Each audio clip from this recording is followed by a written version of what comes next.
Thanks for tuning in. I'm Ellie Golko, and you're watching Cultures Within Our Communities, where we take a look at different cultures, traditions, and businesses in local communities. This episode, we're going to be focusing on Puerto Rican culture within the Milwaukee County area.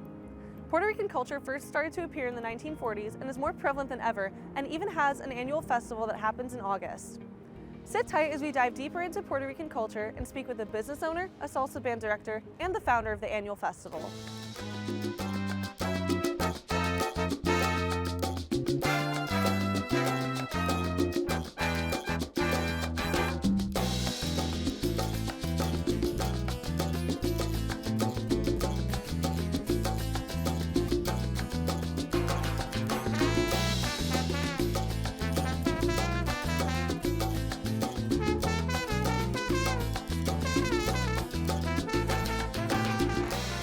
West Dallas outside of Aroma Cafe, where they get their coffee beans sourced from the beautiful island of Puerto Rico. The owner, Lucy Torres, invited me in to come over and chat over a cup of coffee. Let's head inside.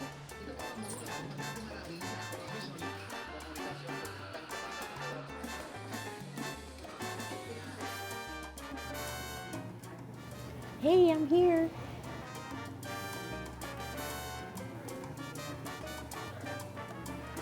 Thank you. I love a good latte. How about you? Good. I enjoy it. Are there particular benefits for drinking one type of roaster blend over another? Yes, definitely. It all starts with how the coffee is growing, where it's growing, the altitude, if it's exposed to the sun, if it's in the under the shadow of the trees. That is so interesting. Also, the acidity, how it sits in your stomach. It all depends on how it's roasted. You can go from a lighter roast to a medium to a dark, and all of those type of roasting, including all the process, if it was gas, if it was wood or fire, anything else that they can add to that, it will influence to it. Wow, that's super cool. And where did your love of coffee come from? When I used to be, I guess 4 or 5, I used to do it with my grandpa. He used to have his own coffee trees in his small farm, and he took me with him, picking it up, drying it, doing all the process from the tree to the cup, and then drinking the coffee with him. That's something that I really treasure, and I think that's where my passion of the coffee comes from. What made you move to the U.S. from Puerto Rico? We moved in 2017 after Hurricane Maria. Hurricane Maria was a Category 5 hurricane that impacted the lives of thousands on the island of Puerto Rico. It also caused billions of dollars in damages all around the island and is said to be one of the deadliest hurricanes in Puerto Rican history since 1889. The farm was very devastated, so with the result of not having any coffee at the moment to sell, then we had to start somewhere else. It was our main income. So we needed to start all over, and we end up being here in Wisconsin.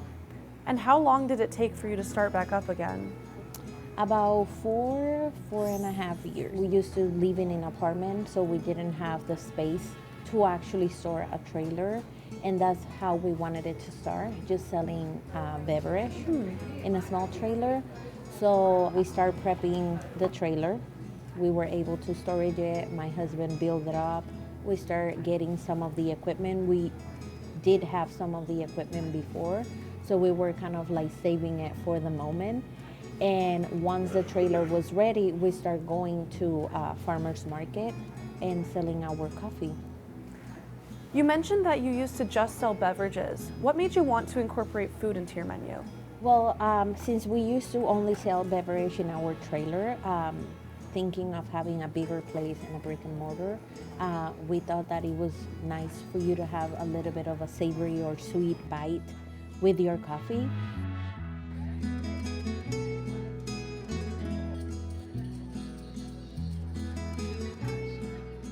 And what makes this place feel special to you? A lot of things. I love to be around my customers, my culture, the community. It makes me feel like home.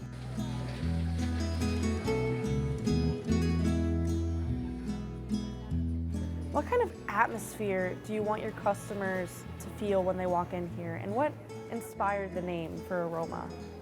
So when we came up with the name, Aroma, it was like once you enter and you get that smell, sniff of coffee, and you see all the atmosphere, the people like hearing the conversations, we want you to feel that you transport to Puerto Rico.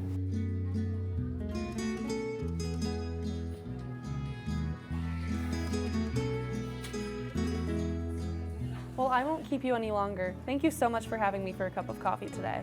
You're welcome. It was a pleasure. Thank you.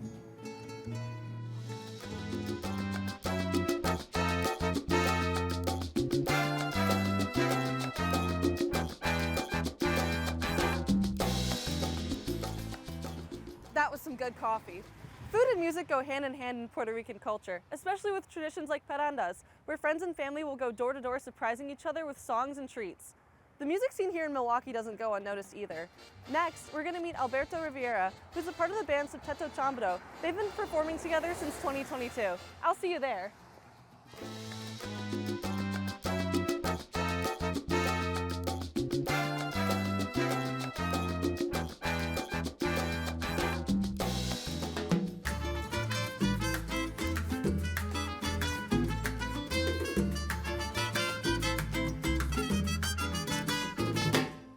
So you mentioned that when the crew was setting up, Septeto Chambro isn't actually the first band that you've owned.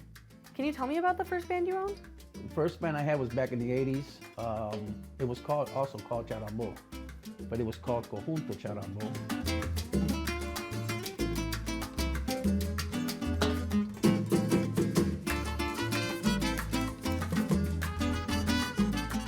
The one I have now is called Septeto Charambo, which means 7 because we got 7 members. Back in the 80s, it was 10 of us. Now, where would you say that your passion for music came from? My passion for music came from my parents. My uncles, they were all musicians. My mother used to sing, my father used to play this thing called a guiro. We used to do caroling, which is called parrandas. And my mother would sing, my uncles would play guitars, and my dad played the guiro. And from then, I just started liking it, and my dad used to practice at my house. Now we'll go downstairs and mess with the instruments. And how would you say that shaped the importance music plays as a role in your life? The way it shaped me was the discipline that comes with it. It's fun, and when you're on stage, you're having plenty of fun, but you gotta practice, you gotta keep up with your instruments, you have to be on time, you gotta find performance places for you to play and stuff, so it kind of disciplined me to, actually, you know, other things in life, you know, you gotta be coordinated, you gotta, you know, get out there and do it, so. And when you're performing, are you trying to recreate what you felt in your childhood on stage for your audience? That feeling's always there. You know, it's always been there. Every time I get up on the stage and perform in front of anybody, it brings back flashbacks. You know, I'll see somebody that says, my uncle used to do that, you know, stuff, you know, so it's, that passion's always there. That never goes away. It's always there. How would you say that you feel when you're performing? How would you describe that feeling of being up there on stage? It feels like I'm in another world. It's, you forget about everything. You know, you're up there having fun, you're communicating with your fellow musicians, all try to make it sound together, you know, so. How would you describe salsa music for someone who's never heard of it or is unfamiliar with the genre? Okay, salsa is a dip. The real name for our music, it's called son, and it originated in Cuba. So it's funny because, you know, when I go to a club and I hear rock and roll and this and that, I just go out there and dance because I feel like dancing. I don't care who's looking at me. So, you know, when you play salsa, you listen to salsa, just feel it and go out there and dance the way you want to dance and have fun. Can you talk about the origins of salsa music and its different instruments and how it's evolved? Salsa, which is really called son, it originated in Cuba. There they integrated the drums from Africa, and then it's just spread out to the Caribbean. So everybody plays a taste of salsa, like they call it, or son, at their own style and pace, but it all comes back from Cuba. And would you say it's important to stay connected to those roots? Yes, very, very. It's like anybody. You know, if you're a rock and roller, if you're a polka lover, if you know what I mean? This world without music won't be nothing. You know, that's what brings joy, it's music. Since you didn't grow up in Puerto Rico, how have you been able to embrace your culture and how has that influenced you? I take pride because my parents made me take pride in it. You know, when I got home, I had to listen to a lot of history, especially with my mother. She was really political. And she would tell me Puerto Rico was like this. She grew up on a farm, you know, so all those stories I hear. Yeah, I would speak always Spanish at home because none of my parents spoke English. And in school, I had to speak English. And then every Saturday, cleaning, you know, all we heard was stuff from Puerto Rico. The family would come over and they would sit down and talk and drink coffee on the table. Puerto Rico was this, Puerto Rico was that, and this and that. So you had no choice. I mean, it's a good choice though, you know what I mean, so. Well, thank you so much for taking time out of your day to meet with us today. And I really enjoyed talking with you. It was very informative. All right, thank you for having me.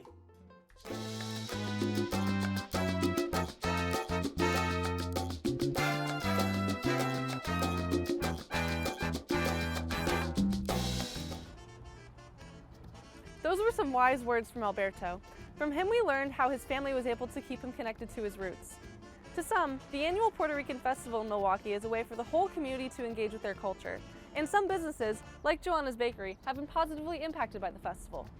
Next, we're going to hear from Yusuf Morales a little bit more information about the festival and the importance of keeping the community connected to their culture.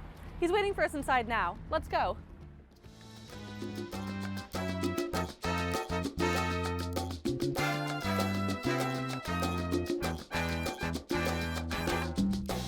Hey, Ali, I'm over here. Hi, thank you so much for getting to meet with me today. Thank you for having me. While you were talking to the crew, I overheard you mention you have some big plans for the event next year. And since you're the founder, do you mind sharing some of that information? I'll share a little bit. We can't share too much, but we do have some big steps that we're taking with the Puerto Rican Festival.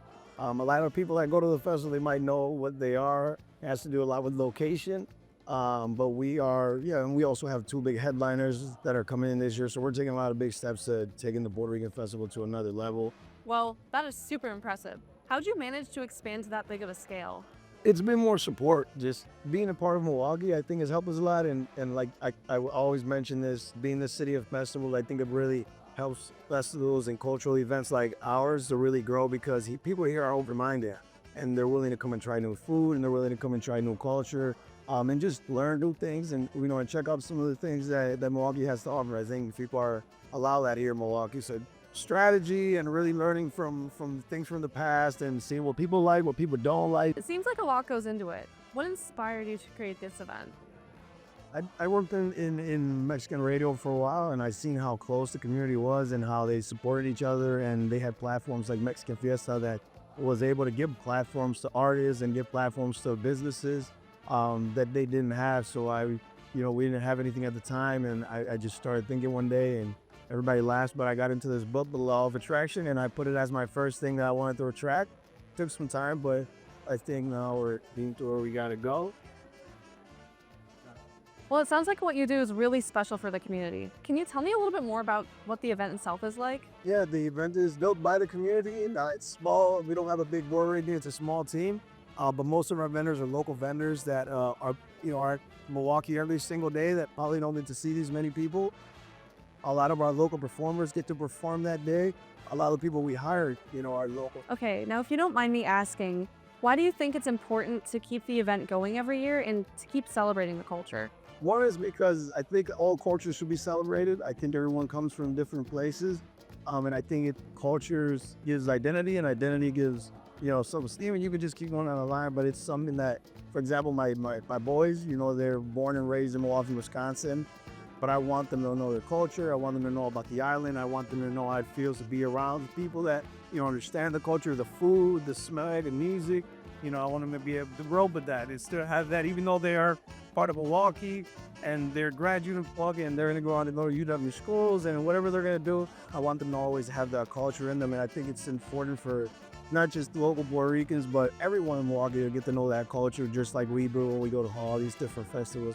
I want it to be the same thing and just come on in and learn about a different culture. From my understanding, it's been a journey for everyone involved. Do you remember the first time that you held the festival? What was it like the first year?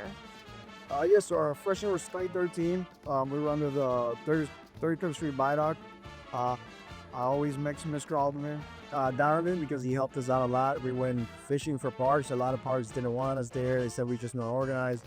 He took the chance on us, and the Puerto Rican Festival was born. And we had a lot of volunteers for many, many years. The festival seems like it's a blast. What are you hoping that people take away from it after they're attending one?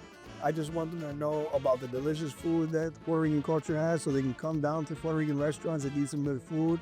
The amazing music that we have and our people. We have our opening ceremony. You get to see a lot of our business owners, a lot of Puerto Rican politicians, a lot of the Puerto Rican teachers, police officers, sheriffs. In every single sector of Milwaukee, there is some Puerto Rican culture that's affecting the office, hopefully in a good way. But I want to be able to promote that with our staff. And does the feeling once the event is over ever change? Yeah, it changes every single year. It just feels like we're growing every year. We get more people every single year. Just last year at the festival, I was at 3rd Street Market the day after, and we ran into a family. And they were getting ready to go back to Minnesota. I didn't know this. They said, "Hey, you're the guy from the Puerto Rican Festival." And I was like, "Yeah, how you doing? Where are you guys from?" And they were from Minnesota, and they came in a van, but it was a couple vans. Some of them had already left. But just seeing things like that every year, that people are now taking a whole weekend just to come out to the festival. It's a real impact. I can't imagine all the stress of setting up the event though. How do you want people to feel when they first walk in? What do you want that first impression to be like? When they first walk in, to us, it's always the most important part of the festival. You know, when someone comes into the festival, we want them to be happy, we want them to be excited. When they hit those front gates, we try to move the lines as fast as possible. We want people to smell the food, hear the music, look to their left and see the salsa classes going on live.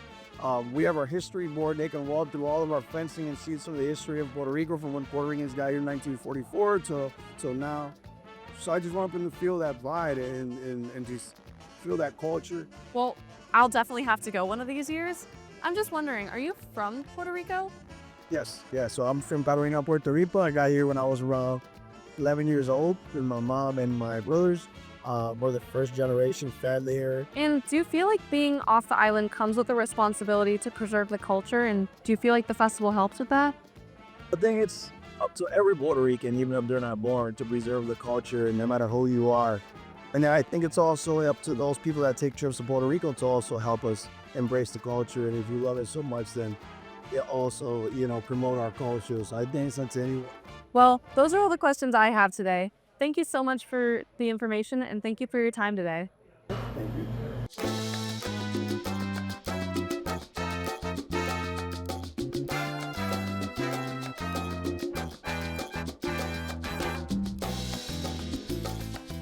That was a great conversation we just had. It's reassuring to know that Puerto Ricans have so many places in Milwaukee to connect with their heritage, especially because in 2020 it was reported that the Puerto Rican population has grown to over 35,000 since the 1940s. That's all we have for today. Thank you so much for coming with me on this journey. I hope you learn more about Puerto Rican culture as well as some of their traditions and values. This has been Cultures Within Our Communities. Thank you for watching.